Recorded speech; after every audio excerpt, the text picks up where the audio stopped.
Bawaslu Kota Lubuk Linggau bersama dengan petugas Dinas Perhubungan dan anggota Polres Lubuk Linggau melakukan penertiban alat peraga kampanye atau APK berupa stiker calon anggota legislatif yang dipasang di sejumlah angkutan kota atau angkot. Penertiban APK ini digelar di kawasan Jalan Sultan Mahmud Badarudin II, Kelurahan Moneng Sepati, Kecamatan Lubuk Linggau Selatan 2, Kota Lubuk Linggau, yang disaksikan langsung oleh pihak Komisioner KPU Lubuk Linggau.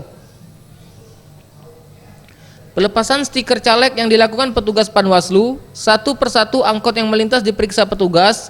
Jika kedapatan angkot yang ditempeli stiker caleg langsung dilepas. Lebih dari 30 angkutan kota yang dibersihkan dari stiker caleg.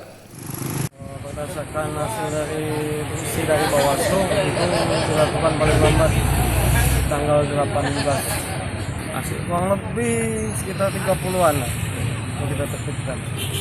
Giat ini akan dilakukan Bayar awal.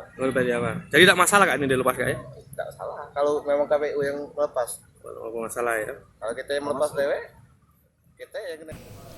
Penertiban APK ini akan dilakukan secara bertahap selama 3 kali, yang selanjutnya digelar di kawasan Terminal Kota Lubuk Linggau.